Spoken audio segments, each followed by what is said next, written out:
Bonjour YouTube, j'espère que vous allez bien. Aujourd'hui, on se retrouve pour des albums québécois qui ont été publiés en septembre ou en octobre. Pourquoi j'ai pris un peu de retard là, pour septembre? C'est parce que j'ai fait une vidéo à thématique Halloween. Donc, il y en a pour qui, là, ça fait quelques semaines là, déjà qui sont publiés. Mais je sais que ce contenu va quand même vous intéresser. Il y en a pour tous les goûts. Et surtout, il y a un coup de cœur littéraire que ça fait longtemps que je n'ai pas eu aussi fort. D'habitude, des fois je le mets en premier, des fois je le mets en dernier pour vous garder en haleine. Là, cette fois-ci, je vous dis pas il est quand. Fait que vous allez comme devoir le trouver, mais je serai certainement pas subtile lors de mon appréciation, assurément. Juste avant de commencer, je voulais vous mentionner que tous ces livres ont été envoyés par les maisons d'édition, donc je les ai reçus gratuitement, mais jamais sans une obligation de créer du contenu et surtout jamais sans être rémunéré. Donc c'est vraiment un travail que je fais de façon bénévole pour le plaisir de parler de littérature jeunesse avec vous. Donc on se concentre dans cette vidéo sur la partie québécoise, puis il y aura une partie 2 dans les hors Québec. Ici, nous avons une nouveauté chez Dominique et compagnie qui est le gros méchant quelque chose, pardon. Donc c'est une histoire de deux jeunes garçons qui se font lire des histoires par leur papa, puis qui se font en fait, qui débordent d'imagination le soir avec leur père à l'heure du coucher, jusqu'à ce que leur père les trouve assez grands pour qu'ils s'endorment seuls. Et là, au moment où ils devront s'endormir seuls, il y aura un gros méchant quelque chose dans la garde-robe et ils devront essayer de le chasser. Ils auront besoin de l'aide d'un farfadet. Donc on voit que clairement l'imagination dans cet album a été vraiment bien illustré et vraiment bien élaboré. Et finalement, dans le fond, on a comme un petit message à la fin que papa, il devrait continuer à leur lire des histoires puis à aller stimuler l'imagination comme ça, même le soir et même s'ils sont grands. Donc c'est sûr que c'est un message que j'encourage évidemment. Chez les éditions La Montagne Secrète, nous avons le troisième tome de Nous sommes les opossums musiciens, pardon. Et cette fois-ci, on s'en va à Memphis rencontrer le King. Donc, rencontrer Elvis Presley. Et nos deux opossums vont écrire et composer de la musique pour Elvis Presley. On est vraiment dans l'ambiance de Memphis, du rock and roll. On a plusieurs aussi informations sur tant l'époque que sur les États-Unis, que sur l'ambiance musicale. Donc c'est vraiment comme des petits dossiers qui sont complets là, à la toute fin pour en apprendre davantage pour les petits curieux. Et on a encore une fois des musiques, des pistes qu'on peut aller écouter avec un code QR. Donc c'est vraiment bien chouette cette collection. Chez Gronde de Québec, nous avons une nouveauté de Marjorie Blais-Simard. C'est elle qui a écrit... bon, là, juste pour faire exprès, je me rappelle pas le titre. C'était une histoire de livre qui a été publiée l'année dernière, une histoire sur l'amour de la lecture. Et donc là, ici, elle a écrit et illustré son album. J'avais beaucoup aimé les illustrations dans son premier album, donc je suis contente qu'elle récidive ici. Donc, un monstre ou pas. Donc, on a Crayon qui tombe en dessous du lit et qui s'affole parce que, selon lui, il a vu un monstre. Alors, toutes les créatures sous le lit vont...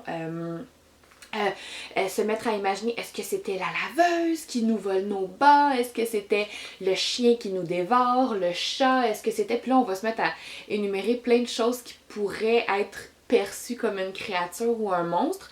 Puis à chaque fois, le crayon est comme, non, c'est pas ça, non, c'est pas ça. Puis là, il va dessiner ce que c'est.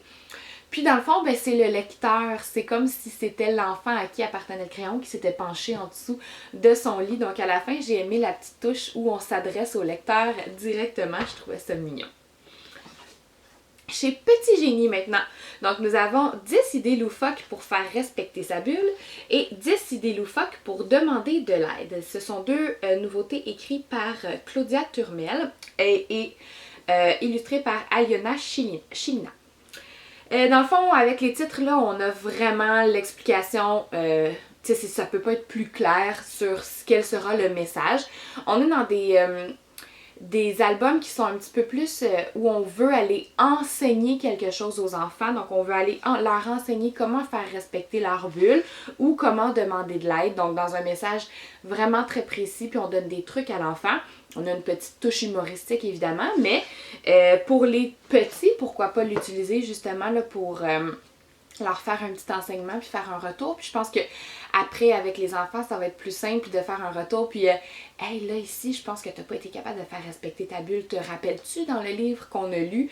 Puis de faire du pouce. Donc peut-être qu'en psychoéducation ou en travail social, elle pourrait être utilisée. Là, vraiment des livres pour travailler les habiletés sociales avec les enfants, avec une intention vraiment bien précise. Toujours donc chez Édition les albums chez Petit Génie, nous avons Mon frère Jacob. Les illustrations sont tellement belles, puis il y a comme une douceur qui émane de cet album-là. Mon frère Jacob, on le sait pas trop c'est quoi au début. On voit un petit garçon qui joue avec un chien. Et quand on lit la dédicace de l'autrice Kim, on dit à Jacob, mon premier bébé, tu me manques et j'espère que tu es heureux maintenant que tu as des ailes, ta maman pour toujours, Kim. Je vous avoue que j'ai lu ça et j'étais comme, oh non, non, non, non, non, non, faut pas que ce soit un livre triste. Ça m'a un petit peu cassée, j'ai eu peur que ce soit l'enfant qui soit décédé. Pas que c'est nécessairement mieux, mais dans le fond, en fait, le frère Jacob, c'est le chien saucisse.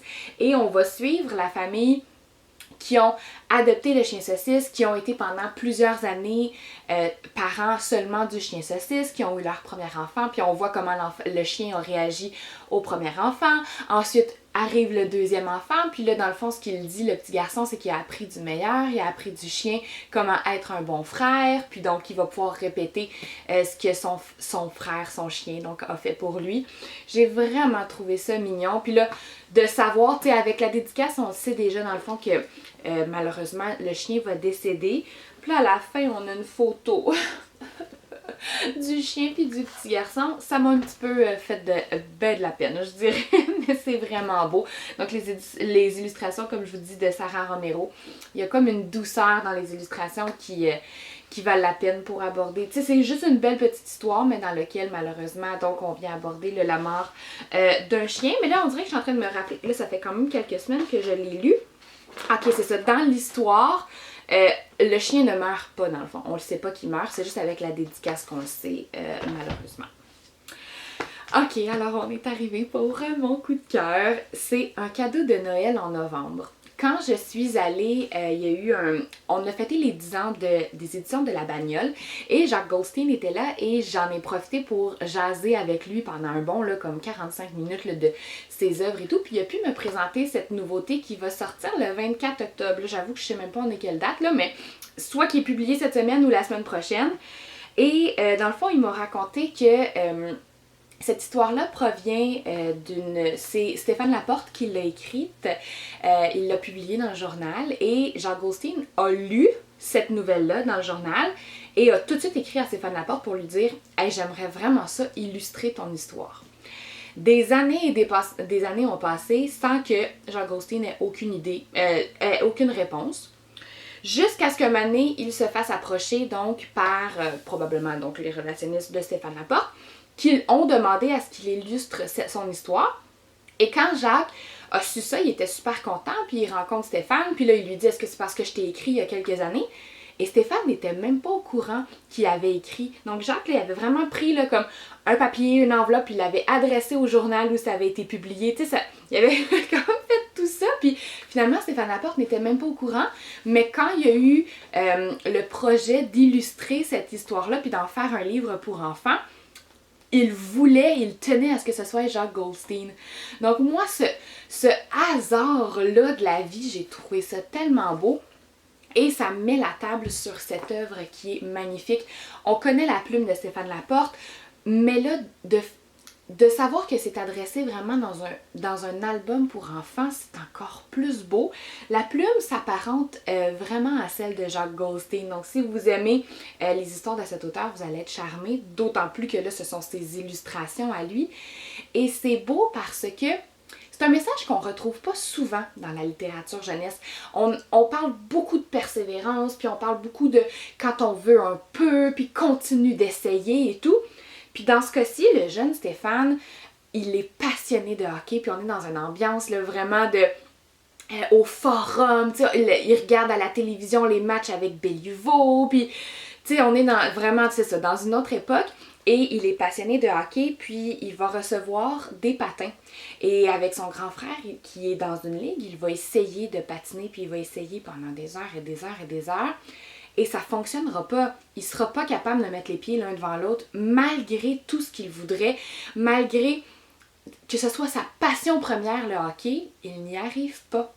Et ce qu'on apprend, c'est qu'en fait, il a un handicap aux jambes et ses parents le savait en fait qu'il serait jamais capable, mais il voulait lui faire vivre, il voulait qu'il le comprenne de par lui-même. Et même s'il a été abattu de cet échec-là, il s'est décidé à utiliser l'écriture en fait pour partager sa passion pour le hockey. Puis c'est ça qui a comme donné, ben là, c'est certainement romancé là, mais c'est ce qui lui a donné comme un souffle pour l'écriture, puis lui dire que ben lui, sa passion première, c'est ça, puis c'est ce dans quoi il est bon. Même s'il aurait voulu justement patiner aux côtés peut-être là, justement de Béliveau, mais il sait que finalement, il en sera jamais capable, donc il va aller utiliser une autre force, puis il va aller pousser sur cette autre force-là.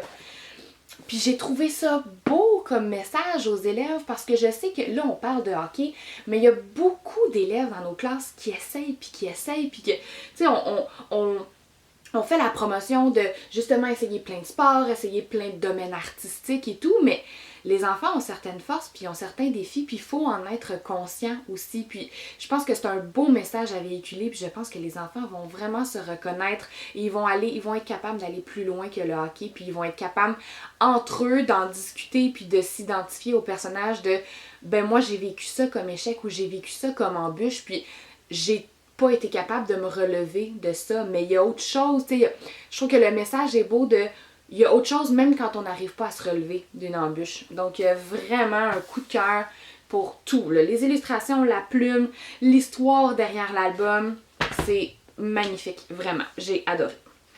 Chez Michel Quintin, nous avons deux nouveautés.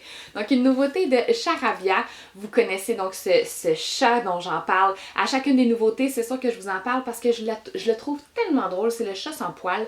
Et il est bougon, il est marabout. Puis, il y a comme son ami, son coloc, si on peut dire, qui est le chat le plus fin, le plus lumineux qui existe. Donc, ils sont vraiment à l'opposé les deux. Et là, la maîtresse de Charabia va décider d'aller dans un chalet pour une fin de semaine. Et Charabia, lui, il aime pas le plein air. Donc là, il sera pas content. Et ils vont finalement sortir du chalet puis aller comme se promener et se perdre. Ce sera les animaux à l'extérieur qui les aideront à retrouver leur maison et leur maîtresse. Donc c'est très romancé. T'sais, c'est vraiment pour les plus jeunes, cette histoire-là. Mais les illustrations, là, je vous le dis, là, moi, mon coco, là, il les aime tellement. Puis quand on arrive, tu sais, il y a comme des plans qui sont différents, mais qui sont accrocheur à l'œil, là. Ici, avec le papillon, on a des hiboux, puis là, mon coco, il adore les hiboux ces temps-ci, puis il les trouve drôles, puis vraiment, il y a quelque chose dans cette série-là qui me plaît, et les illustrations, ils sont vraiment... leur place, elle est vraiment importante dans l'album, dans l'histoire, mais elles viennent compléter les mots, puis à la fin, tu sais, on a un petit message, là, un peu... très, ouais, j'ai le mot juste obvious là, en tête, mais très évident que ben, parfois il faut sortir de notre zone de confort puis on l'apprécie quand même. Comme là ici, Charabia, il va avoir finalement apprécié là, sa sortie dans le plein air. Donc on a un petit message là, qui est clairement évident à la fin, qu'il n'y a pas besoin de beaucoup de compréhension implicite.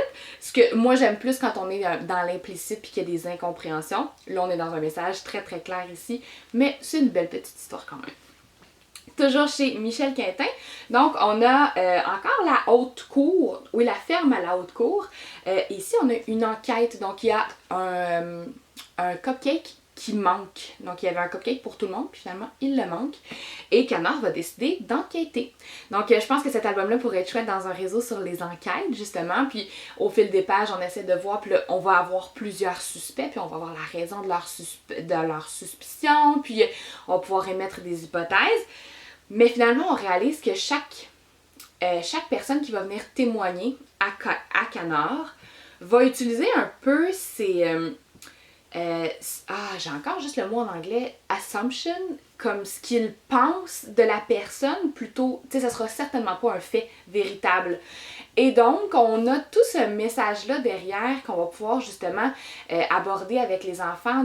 Des fois, on pense qu'on détient la vérité, mais c'est pas la vérité, justement. Puis, on a des préjugés envers certaines personnes, parce que là, les animaux, tu sais, là, c'est qui a volé le cupcake? Bon, mais là, il y en a qui vont accuser le cochon, parce que le cochon, il est gourmand. Il y en a qui vont accuser là, vous voyez le genre. Et donc, ce sont tous ces préjugés-là qu'on a qui vont venir teinter finalement notre raisonnement. Alors, je pense qu'il y a un beau message là, à aller aborder avec les enfants. Chez Bayard Canada, maintenant, nous avons 3 nouveautés. Regarde le fantôme. C'est pas une collection que je connais. Clairement, ça s'adresse pour les tout petits parce qu'on a 3 histoires. Et là, ici, ce sont 3 histoires à propos des choses que tu ne vois pas. Et je vous explique le concept. Donc là, ici, la première histoire, c'est Regarde le fantôme. Donc, regarde le fantôme. Bouh! Là, il n'y a rien là parce que c'est un fantôme. Regarde le fantôme faire peur aux chiens. Bouh! Ah! Regarde le fantôme faire peur au chat.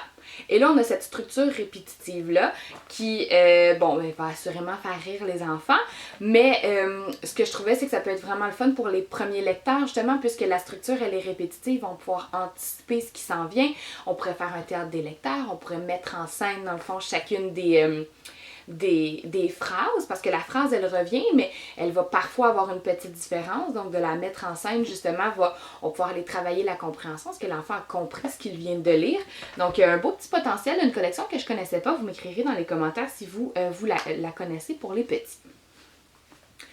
Une autre histoire de Au lit, c'est drôle, il y en avait plusieurs là, qui se lisent bien pour les parents avec les enfants à la maison. Donc, Au lit, Princesse Émilie de Pierrette Dubé et Agathe Bré-Bourret, toujours chez Bayard Canada.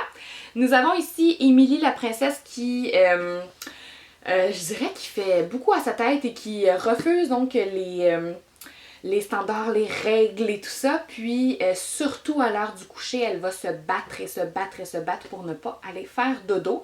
Je pense que n'importe qui a un enfant à la maison peut vivre ce que le roi et la reine vont vivre dans ce cas-ci. Et justement, le roi et la reine vont tenter tous les scénarios possibles pour l'amener donc dans son lit. Et il y a des cuisiniers, des prisonniers, des chevaliers, des danseurs. Donc, et on a encore une fois une structure qui est répétitive, mais surtout une structure qui est accumulative. Donc, un peu comme L'arbre dans ses feuilles, Marilyn Dondé, qu'on accumule. Ben là, ici, on va venir accumuler justement... là, au début, c'est les chevaliers. Après, c'est les chevaliers et les cuisiniers. Après, c'est les chevaliers, les cuisiniers et... Puis, quand elle va finir par s'endormir, on va avoir le chemin inverse, dans le fond. Donc, chaque personnage va retourner à ses occupations. Et donc, ça peut être une belle structure là, à venir jouer avec les enfants là, dans des histoires. Et je termine avec L'aventure commence quand on met son pyjama. Il y a eu c'est de Valérie Fontaine et on l'a eu je pense que c'était une nouveauté l'année dernière pendant le temps de Noël. Et donc là, on a une autre parution. Je pense que celle-ci, elle est sortie quelque part en septembre. Et L'aventure commence quand on met son pyjama. C'est un raconte-moi jumelé à un cherche-et-trouve. Et donc, je vais vous donner un exemple. Ici, donc, la jeune fille, elle va, on le sait quand même, en tout cas, moi, je m'en suis doutée en tant que lectrice experte que clairement, elle rêve parce qu'elle s'en va au lit et finalement, il y a plein d'aventures qui vont lui arriver. Clairement, elle faisait juste rêver finalement. Mais dans le fond, on a une scène, mais on a des textes et elle va rencontrer plein de personnages, puis on peut faire un cherche-et-trouve avec ça. J'en ai un exemple. Zéphyr, le pauvre, a marché sur une épine. Théana, qui profite de l'aventure, s'invente des brochettes pour goûter aux fruits inconnus. Wilbur a un peu le vertige et Pixie ne devrait pas avoir peur. Mais pour comprendre, on a assurément besoin des illustrations. Sauf que pour aller chercher la bonne personne dans les illustrations, il faut qu'on comprenne bien ce qui est écrit, puis qu'on ait fait une analyse, tu sais, comme qu'on ait vraiment une compréhension exacte de qu'est-ce que ça veut dire de faire une brochette de fruits, par exemple. Donc là, l'enfant, lorsqu'il va lire cette phrase-là, il va pouvoir aller chercher, ok, c'est qui l'enfant qui fait sa brochette de fruits? Et là, si je montre, il est là, juste ici. J'espère que ça va avoir fait le focus. Mais donc, voilà, puis je vous avoue que des fois, même moi, J'ai été un petit peu mélangée dans les personnages parce que là, j'avais pas compris Zéphyr que dans le fond, c'était son animal. Mais il était comme pas présenté, puis tous les personnages n'étaient pas présentés dès le départ. Peut-être qu'on se fie au fait que c'est la suite du 1, mais sont-ils présentés à la fin? Je pense qu'ils sont pas présentés à la fin non plus. Ce que moi j'aurais aimé, c'est qu'il y ait justement au début, peut-être justement un petit... des petites images de quel ami est qui pour qu'on puisse savoir, que ça puisse nous orienter là, dans notre recherche. Parce que, comme je vous dis au début, ben, on pouvait pas savoir que ce nom-là était associé à un animal. Donc là, moi, je cherchais une personne et non un animal. Mais à part ça, là, c'est vraiment chouette. Puis je pense qu'un coup que les enfants, justement, vont avoir compris, ben là, les personnages reviennent de page en page parce que la petite fille va rêver puis elle va faire plein de monde imaginaire. Et donc... ça sera toujours les mêmes personnages qui vont revenir. Donc, un coup qu'on l'a compris à la première page, ben ça facilite la compréhension pour le reste. Donc, c'est ce qui fait le tour de mes nouveautés, donc septembre-octobre de 2024. Si vous avez des questions, des commentaires, peu importe, écrivez-les en commentaire. Puis on se retrouve dans une prochaine vidéo pour les nouveautés, toujours dans les albums, mais à l'étranger, donc hors Québec. Merci de votre écoute!